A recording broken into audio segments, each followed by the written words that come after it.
మావా ఒక 1000 రూపాయలు ఉంటే ఇరా, నా గర్ల్ ఫ్రెండ్ తో బయటకు వెళ్తున్నా, జీతం రాగానే ఇచ్చేస్తా. మావా ఇప్పుడే మామ యష్గాడికి ఒక 1000 రూపాయలు ఇచ్చా, పానీపూరి తినడానికి వెళ్తా అంటే ఉత్తరే వెళ్తావులే అని 1000 రూపాయలు నేనే జేబులో పెట్టా మావా. ఒక్క 2 నిమిషాలు ముందు వచ్చుంటే నీకు ఇచ్చేవాడిని మావా. నమ్మలేదా మావా? నమ్మే మావా.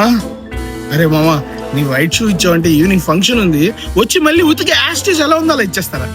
అయ్యో ఇప్పుడే నితేష్ హెయిర్ కట్ కి వెళ్తుంటే ఉత్తరే వెళ్తావు అని చెప్పి నా వైట్ షూ ఇచ్చాను మావా. నువ్వు ఒక 2 నిమిషాల ముందు వచ్చుంటే నీకే ఇచ్చాను మావా.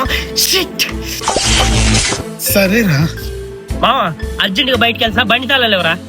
అయ్యో మావా, ఇప్పుడే భార్గవ్ బయటికి వెళ్తా అంటే బండి ఇచ్చి పంపించారా? ఒక్క 2 సెకండ్స్ ముందు వచ్చుంటే నీకే ఇచ్చాను కదరా. Shit shit shit. రేయ్ అసహ్యంగా చేయకురా. ఏంటి నేను అసహ్యంగా చేస్తానా? ఊర్లో లేని యష్గాడికి పానీపూరి తినమని 1000 రూపాయలు ఇచ్చావా? అది అసహ్యంగా లేదా? మావా అది కాదురా. ఏయ్, నీకు ఇవ్వడం ఇష్టం లేదనుకో, ఇవ్వనని ముఖం మీద కొట్టినట్టు చెప్పు, అంతేగాని వాడికి ఇచ్చాను వీడికి ఇచ్చాను ఇప్పుడే ఇచ్చానని కథలు చెప్పకు. బరే.